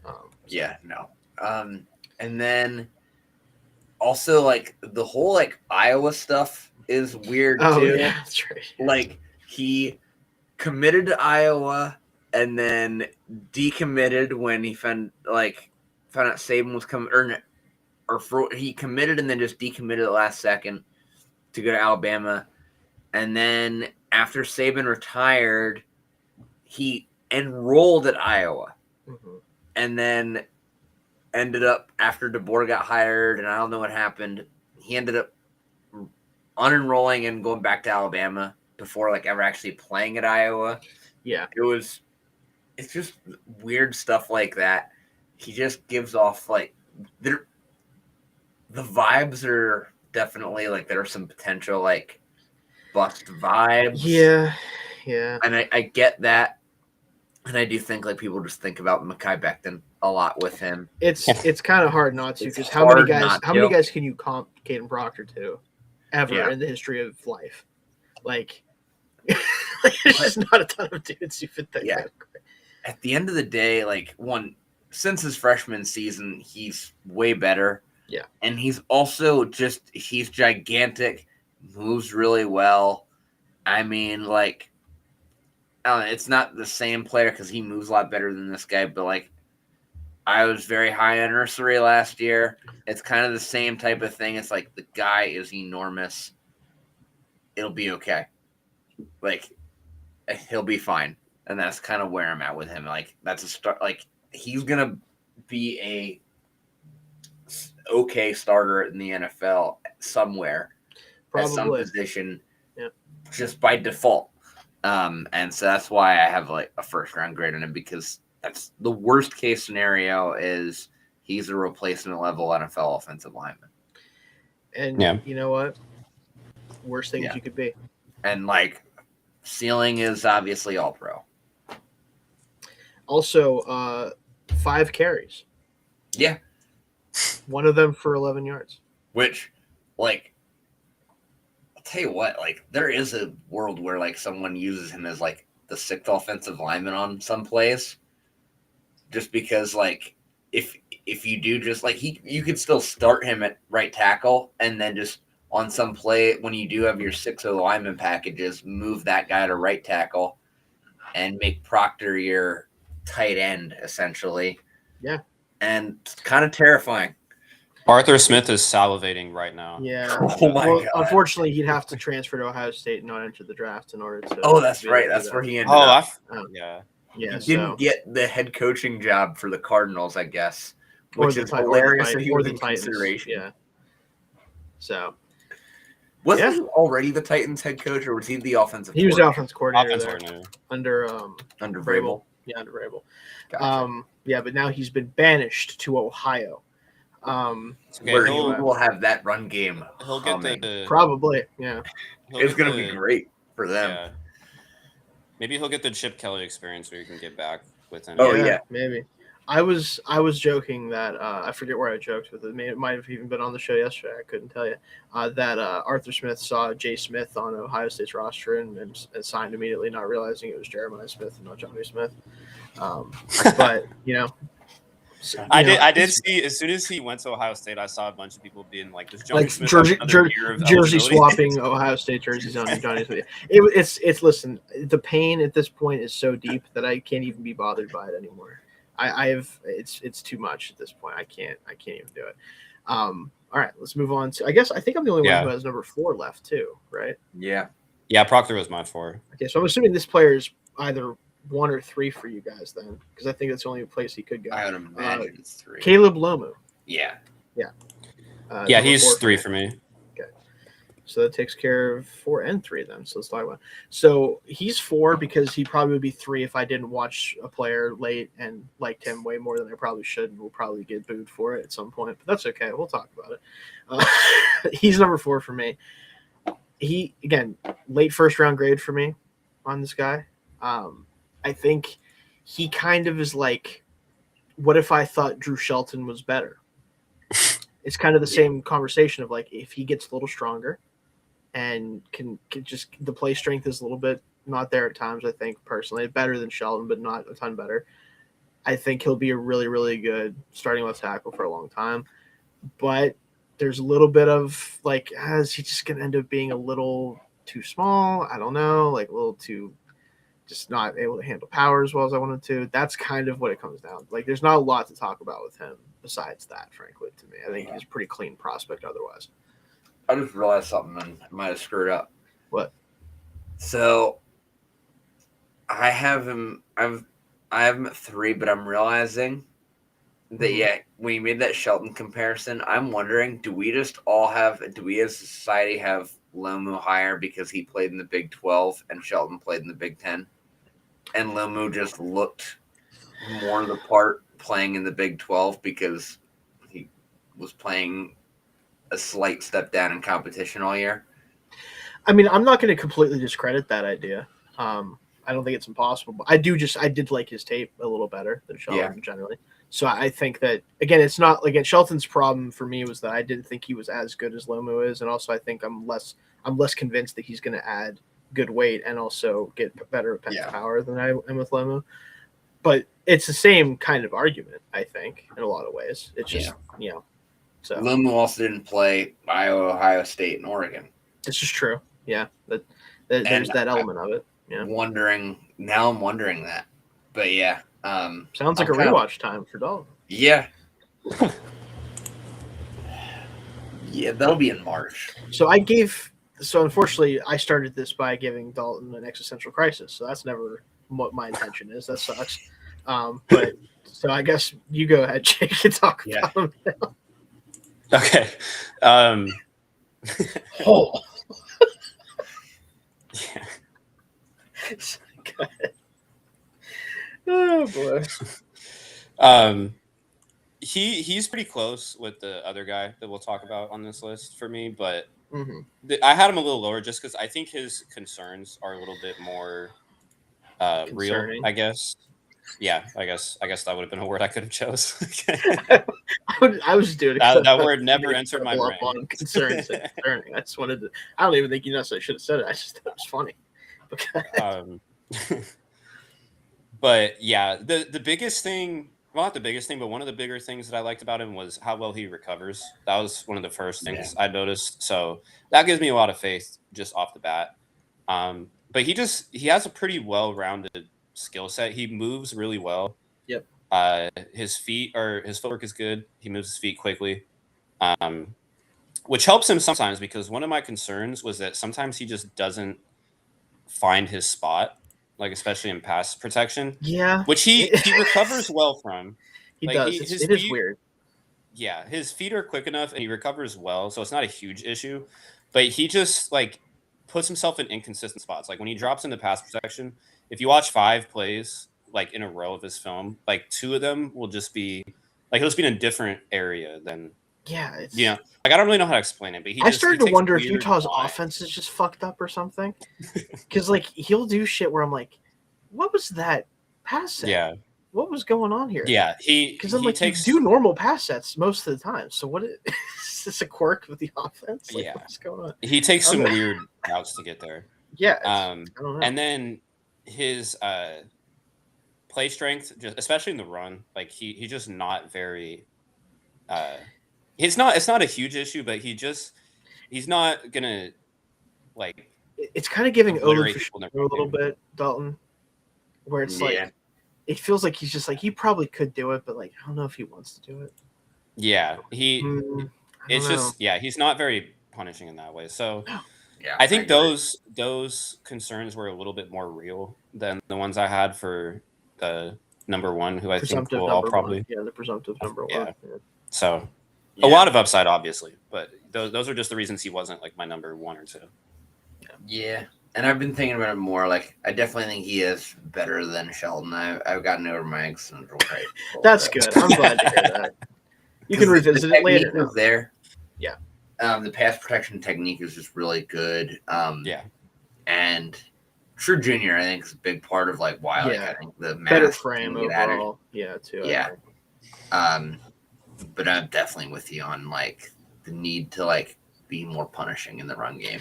Yeah, I just feel like he probably he's kind of passive.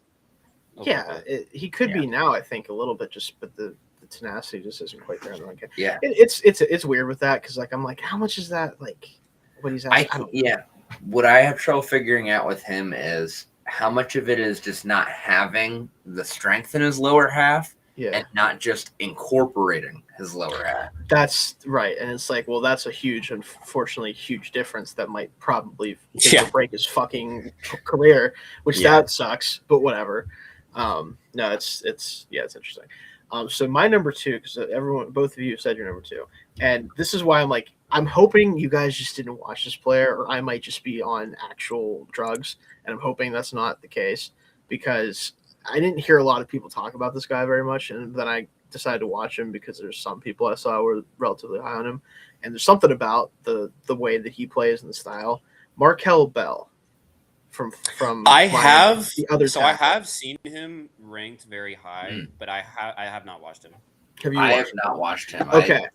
Okay. I've seen him either like on people's rankings. I've either seen him been like top 3 or just not included. That's whatsoever. The thing, and that's why I'm like, am I losing it, or is it just that no one's watched him enough yet? I couldn't really find film on him, so I I just didn't think to watch him when I watched him. I know, because I just didn't like he wasn't on any lists anywhere. Right. Like I didn't really even know. Like I didn't know anything about him, which is kind of why the only reason I didn't watch him. Like, well, so one of the reasons I have watched him at all, period, is because he's on the Senior Bowl roster. And I was trying to look at guys in the Senior Bowl roster. Yeah. Like, I feel like those are guys I should try to watch if I can, right? Like, a name that didn't make it on my list that I think might creep up there once I watch him is Jude Bowery out of Boston College, another tackle at the Senior Bowl. One I get to watch. He's someone I want to watch. Like, we could see our list be pretty different, like, in a month from now when I catch up on some of these guys. But, like, he's someone I was like, oh, I saw the size, I'm not going to lie, and I was like, I have to watch this guy. So his official measurements, now we don't have height and weight for him, but we have, like, Markel Bell, 36 and 5/8 inch arms. Yeah, that's crazy. He's listed 6'9" and 345 pounds. Now, is he probably like 6'8" something and like whatever? Sure, but that's still a huge human being. And I'll tell you what, when I saw the measurements, I'm like, this is going to be literally every bad massive tackle you've ever seen, right? Like, considering he played at a big program for a team that just went to the national championship, and the fact that there's not a lot of conversations seemingly about him until recently, like, there's no way this guy could be like actually not just a big, huge brick of a person standing there and just trying to like get in the way of people. I don't know. He's massive tackle, better feet than you would expect for such a heavy player, and someone who's just elongated as he is as a mover. Patient in his kick slide and does a good job not to overset and give up the inside move. That's the thing that I was so surprised by consistently, is he just is so patient with he's trying to get rushers to play their hand. He trying to give himself space and time to be like, make them make a decision so that I can counter it. And for a bigger tackle like that, especially against inside counter moves, like, I think it's so important to be able to have that patience and not just try to lunge at guys with your size, because that is how you get beat quickly across your face, because you are trying to be too aggressive with just being bigger and stronger than them. And when he does land his hands, and it's not hard for him to do that, because again, he has 36 and a half fucking long arms. Like, it's ridiculous. Yeah. He's one of those guys, and I used to say this about Joey Porter Jr. when he was a prospect, is he can touch you from the other room. Like that. That's kind of how I like describe guys like that, where it's like you think that you're not in their range, and then all of a sudden you're getting knocked off your course because he's just tapping you from like 10 feet away. It feels like he does that really well. He's a better mover than I just expected to see from someone with those measurements. Not that he's like anything special as a mover, obviously, because he's still giant. But like, even if you wanted to have him lose a little bit more weight, I think he could even be better as a pass protector, especially like protecting his inside. In the run game, he's just so big that I think he moves people. Like, I think he does need to get more sound as a run blocker and probably better technique as a run blocker. But when you're that big, you kind of just move people out of the way whenever you get on them. And the number one thing, and this is going to be the case with anyone who's this tall, he plays upright. But of course he does. Like, I don't know if he has the option not to, frankly. Like, I just don't know if he's going to be able to be someone who plays with particularly great paddle. It can get better, obviously, anybody can, but this he could be like, and honestly, like, this is factoring in like if he was healthy, this could be like a Trent Brown type of player to me. I think he very much has that, like, just super sound player for a very long time when he's healthy. could play a long time as a right tackle in the NFL Trevor or Brown left. when he's healthy. Trevor Brown is healthy. I definitely Probably need worth to a late go first round back pick, and- dog. Yeah, I when definitely he's need to go healthy. back and watch him. But again, we don't have this problem with Markel Bell as far as I know. He's not been dead half the time. Yeah. So assuming he doesn't end up dead half the time, I'm good with It's so strange because I've seen him, like the people that I have seen talked about him have all been really high on him, Yeah. but a lot of like rankings and stuff that I see just don't have him. So Yeah, there's just not. I had they don't have him at all. I had a so it's brain like, fart and I totally forgot that he went to Miami. yeah. So I was trying to watch him like yesterday, and I don't know what school I was thinking of, but I couldn't find the film, and so I was like, okay, I guess I'm just not going to watch him. So I'm going to for sure go back and watch him. I'm excited too because I've seen a lot of people that are really high. Yeah, like the ones that have watched him. When you at the end of the day, the name of the game in the NFL is to protect the quarterback, and when you are 6'9", maybe less than that, hopefully, honestly, 340 pounds, and you can actually you have legitimate techniques as a pass blocker. So you're not just getting in the way of guys like a lot of those guys do at that size, but you actually know what's going on. It's just really hard to get to be able to pressure the quarterback from that side if you have someone like that in front of you. And I think that alone, if he can do that at the NFL level, is probably worth a late first round pick, if not higher than that. But it's interesting. Yeah, interesting guy. Yeah. Is he an actual senior, or is he a? I'm pretty sure that he is, but I'm not. I think he might have had another year of eligibility, though, if I'm not mistaken. Let me see if I can find that. So he is. I think he's an actual senior, is what it looks like. Okay. So that's good. That's what he's listed at least. And he. I want to pull him up now since we're talking about him here. Okay, so he did 2 years at community college. So he's one of those. And then he did. Yeah, and then 2 at Miami. Yeah. Okay. So So he's a true senior. He just actual had senior JUCO years. Which means had he won, that guy must have been a monster in JUCO. Oh yeah. Oh my god. Dude, that's insane. I cannot imagine. Yeah. But no. yeah. I feel like if I'm playing JUCO and I'm yeah. Also, really good game against. I went back and watched. This is one of the games. Really good game in the national championship. Yeah. Against Indiana. So playing a bunch of 50-year-olds out there. So no, I'm just kidding. Indiana, don't kill me. It's fine. No. What's crazy is that means Bell could legitimately play 2 more years in college. Yes, if he wanted to. Yeah. He was like, no, I'm going to go get that bag in the NFL because I think he knows that he is just a freak of nature looking dude and probably going to get drafted higher than even maybe I think. Yeah. Yeah, no, definitely have to go back and take a look at him then. I do kind of part of me hopes that you guys come back. You're like, are you joking with me? Are you serious? Get out of here. On mock, that guy sucks. His mock draft database page, he has a round 6, 194th overall pick and a 277th overall pick. Yeah, he's not on PFF. He's not on the draft guide. Yeah, he's when I was doing prep for this, I honestly wasn't sure if he existed. I didn't. But you look at I thought it was PFF, a trick.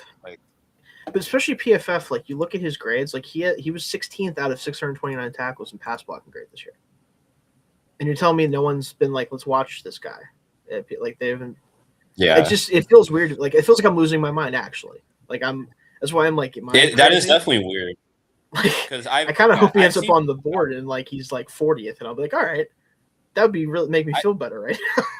Yeah. Yeah, I've seen a lot of people that have talked about him have him kind of the same place where you do, Shane. Yeah. And his highest mock draft on mock draft database is 194th overall. Right. It's something's wrong. Yeah. He's at the Senior Bowl. I feel like people are going to start talking about him at some point, and then hopefully he gets some credit here.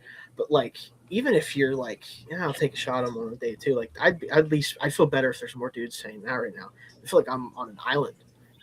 It's weird. I'm normally not in. You're just early. Yeah, early. Yeah. Hopefully, just early. Right. That's what you hope. But we'll see. And then obviously number 1 for all of us, I'm assuming, Spencer Fano. Is it Fano or Fano? Do we know is it Fano or Fano? I forget. I think it's Fano. I think it's Fano, but I'm not 100%. Fano sounds better. So it looks like it would be Fano. Is he Samoan? Well, I don't know. He Polynesian? I don't actually know the answer to that. I don't know if I want to say yes or no to that, to be honest with you. He is Samoan. Okay, there you go. Boom. There you go. Then it's Thanks, Fano. Joe. Yeah, I figured it was Fano. Yeah, I think really, truly, really solid tackle prospect is, and when I say that, it sounds bad. In a class where like almost none of the positions are super great, I think he's like an actually like very good tackle prospect. It's not like a for this class. I think he is a actually good tackle prospect. Like that's probably the best thing I can say about him in a class like this. Yeah, but also like listed at 6'6", 302. It's probably the biggest concern. I feel like he has to be playing a little bit bigger than that this year, like a little bit. Yeah, I think he's closer to 310, if I had to guess, which is still a little later than I want. But again, like he's a true junior, I believe, if I'm not mistaken. Like I expect him to gain some weight and stuff like that. But it's just he's such a great mover, man. Yeah. Like it's just like we've talked about a lot of athletic tackles. And this guy is an athlete, like legitimately, and already is using it to his advantage as a pass protector. So like it feels like it's just a matter of time with this guy as far as how good he could end up being. Just if you can add 5-10 pounds to him, which again is no guarantee, but I already think he's good enough as a pass protector where like he could figure it out for the most part and be a good player, even if he doesn't quite at all the tools that he needs. So. He's a guy that I think will have 2 good careers. Like he'll have like a good 8-year career as tackle, and then once he loses a step, he'll get moved inside to guard, and he'll be a very like solid, reliable guard. Like high floor pass protecting guard. Like one of those types. Yeah, for sure. Yeah. I'm a little worried about the frame, but not too much. And then there was the only other negative thing that I had noted was sometimes he tries to just bait like pass rushers, and then he just gets punched in the chest. I do think he overthinks it. Like he's trying too hard to like be big brain about everything. There's sometimes I feel like he's like baiting edge rushers more than he's just like sticking to like his technique. Because he'll like throw a hand out there, and then like it'll be clear that it's like trying to bait them into like using their move, and then they'll just punch him in the chest. And I'm like, okay, well, like that's NFL guys will find out. Yeah. We'll let him know very quickly. Like Myles Garrett is just gonna smack. Yeah, they're not gonna mess around. They're just gonna do the thing, and it's not gonna. Like you're just gonna have to figure it out. Yeah, but everything else, I mean, he moves very well. A lot of range and pass protection. Like he doesn't really get beat around the edge. Quick and short areas. His anchor for his size is pretty good. I think it's fine, which is why I'm like, if he doesn't add a ton of weight, like it'll be okay. But and when he doesn't do that dumb like bait stuff with his hands are very good. Like they're strong. Yeah, and he doesn't really miss with them too often. So not really any. I'd like to see how the build works, but I don't really have any like huge concerns. The distribution's different from Lomu, and I think that's the big thing. Like, he's got a lot more ass than Lomu. There we go. There you go. We love. What's the That's the scouting you get on this show. Yeah. What's the Mike Mayock term for it? He talks about this all the time with players. I forget what it is. Shit. It's been a while. We need Mike back on the draft show. I agree. He should be doing that. What's he doing now? I think he's just whatever he wants. You know, I would be doing that if I had dealt with whatever that was with the Raiders. He was a good GM. I think he probably was fine. I don't think it was a problem. I think it was just John Gruden's weird, messed up head. Yeah, and also like he just made a rookie mistake trading for Antonio Brown. But like you trade a third round. Everyone would have done that. Every team would have done that. So I mean, I still remember getting that notification, and I was like, no way. And then he never played. Interesting. That was what I thought. I was like, but also a third round pick for him should have been a red flag. I remember he dropped like when they were doing that. I forgot, it was one of the 5 things that he was complaining about before that season was supposed to start, and he dropped like it was either the helmet or his frozen feet. I think it was the helmet, but he like dropped a video on his Instagram. It was like a motivational video, and he shared like a private John Gruden phone call as the audio for it. And I was like, dude, what are you doing? Like, and it was Gruden just being like, can you please play for us? Like, as frustrating as that time period was for me as a Steelers fan, someone who loved watching him play so bad, I would take anything for that to be the story about Antonio Brown nowadays. For him just doing stupid Instagram videos and like not playing, like refusing to play for teams. The video, being a the literal helmet thing, criminal. and then like just destroying his feet in the like destroying his feet in a crowd. It was a saga to end all sagas. And it all happened in like a month. He went from being a Steelers legend to basically baiting the fuck out of the Raiders to ending up on the Patriots for like 2 games and then becoming a Buccaneer. Like, it was winning a Super Bowl and winning like a Super Bowl. and didn't we trade contributing a lot on that Super Bowl team. He was really good too. Didn't we trade a third for Martavis Bryant? You did also. You Yeah, stop trading. No more. Don't trade for, except for George Pickens, who still might blow it up if he gets franchise tagged and tells them to go fuck themselves, which is possible. That's just a different point. Spencer Fano's good. That's the real point here that we're all trying to make. Yeah, he's good. To get there, we got there eventually. Good Here's player. where you guys had him graded. I did top 10. Probably would have been top 5 if he was a little bigger. I have just a pure first round grade, so I didn't get into quite top 10. I'd say probably top 15. Yeah, I had like top half, so pretty much. Like, I think he's a player that I would take in the middle of the first round in most drafts. In this draft, he's probably going a lot higher. He might go 3. Might go 3, man. Might go 3. Like, if he doesn't go 3, probably 4. Mendoza, Bain, and then we'll see about that when we get to our defensive rankings very soon. But instead, we have to do quarterbacks, which, Diego Pavia, quarterback 9. God, I'm gonna have to watch him. Do we have to watch him now that I would argue that he's gonna be in the top 10. I mean, he just. I would argue that you could choose to just say no and say I'm gonna evaluate him as like a weird running back. Here's my top 10 list, and I'm not watching Pavia. I mean, he's gonna go to Well, I don't know. I don't know if he can handle Canada. Either Canada or the XFL. I think he would do great if he was like really good in Canada. Like that would be. I just don't think culturally like he would fit in Canada. No, because he's a piece of shit apparently. So. Unless he goes to like Saskatoon. Somewhere. One of the places on Earth. Yeah. He could be a Saskatchewan Rough Rider. Yeah, that's it. That's what he fit. Saskatchewan Rough Rider. He would certainly fit that. I forget. I think there is a team that holds his rights. I'm pretty sure that I saw, and it might be the Blue Bombers. But Pavia's right. Like, yeah. Oh, really? They already drafted him. I think I think he's on like a list. I love how they just do that with. They're guys like, we know. They're like, you're not going to make that. No, we know. We've seen you. I mean, they're right.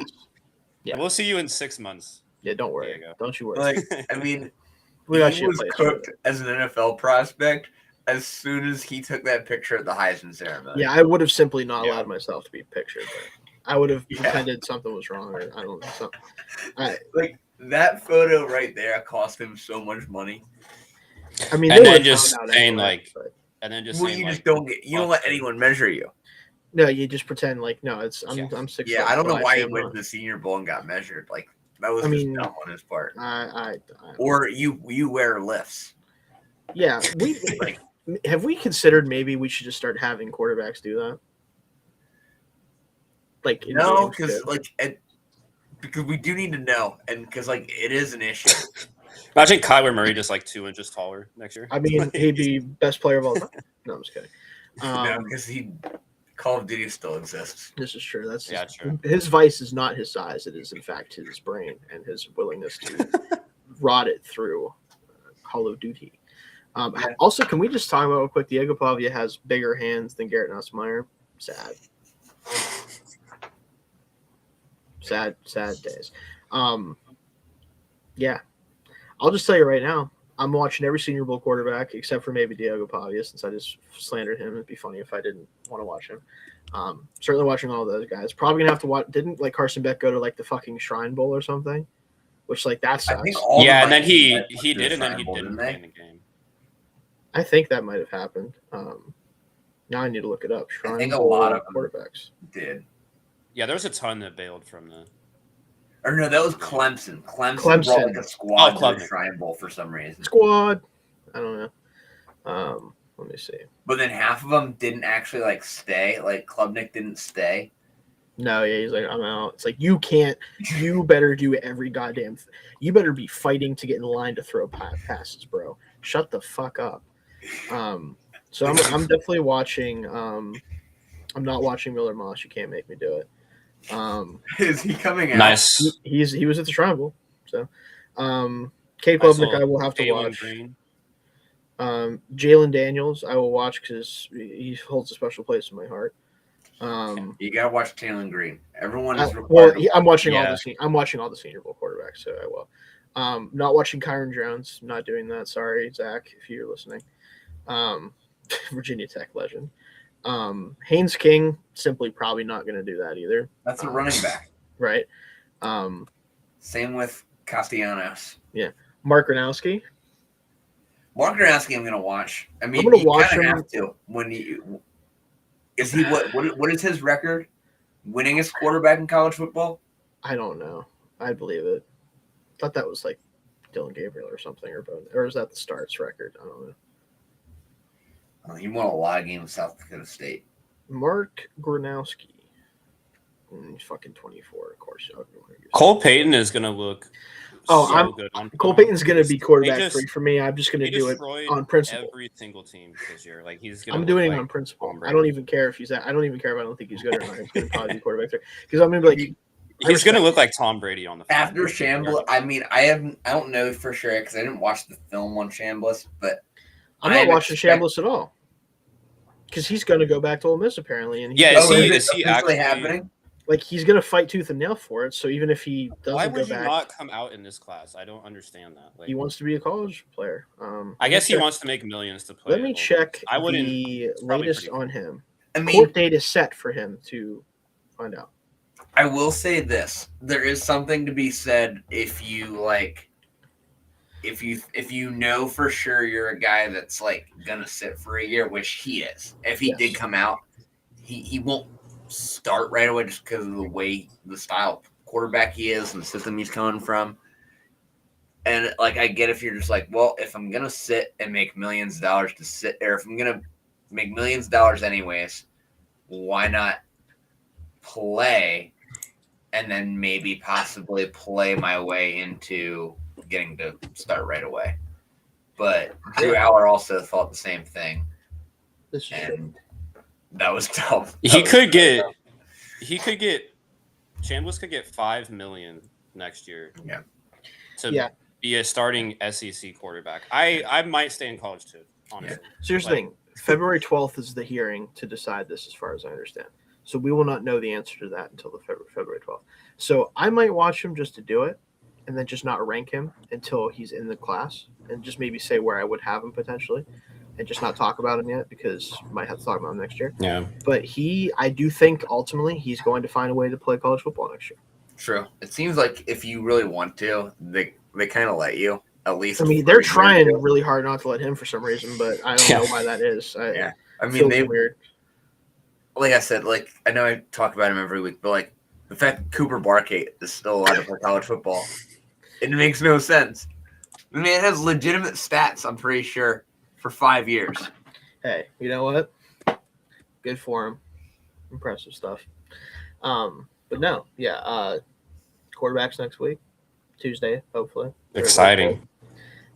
Shouldn't take long to watch all these guys because how many of them do we really need to spend a lot of time on? I don't know. 3? 4? Well, Dalton doesn't have to watch Garrett Nussmeier at all because he's seen enough of him for a lifetime, apparently. So the turn down, man. The turn down. He's also small as shit, so that doesn't help. Yeah. Oh, just get ready though. My ceiling for him. I'll say it in my hint. I'll give one hint. Okay. Here we go. My ceiling for him is a former Big Ten quarterback that did play in the NFL. I think might still be in the NFL. I'd have to double check that. Might still be in it because I had a Matt McGloin in my head for a second. I was gonna say earlier, like I can't wait to compare one of these players to Matt McGloin. You're warm like that. Warm. He is still in the NFL. He's still in the NFL. Big Ten. I'll have to sit on that one for until Trying next to week. think of- Until next Yeah. week. We'll find out next week. Yeah, we'll find out next week. Tuesday. You don't even have to wait that long, folks. Yeah, we'll have to find out on Tuesday on the next episode of this show. No, no. I think the quarterback show we'll make it fun. If we blow through it quick enough, we might do some other stuff. We'll We see. probably will. We probably will. Yeah, I can't talk about these guys that long Like, about. we just- talked to you about getting quarterback 7, Luke the Goat Altmaier. No, you can't. That's make a me phrase. watch him, That James. is a You don't have to, but I'm You going watch to. him. He's at the Senior Bowl. I'm going to watch him. I have Luke to. the Goat But I- Altmaier is a phrase that's never been said before. It actually has been said many times if you frequent the NFL Stock Exchange chat when they're doing shows. They literally just say Goatmeyer like half the time. That's all they do. I don't know. I'm not sure what started that. I watched that a lot, but I missed the. Are they Illinois fans? Maybe. I don't know. But if That I was an guy Illinois is fan, I would be saying Goatmeyer, frankly. But that's beside the point. But yeah,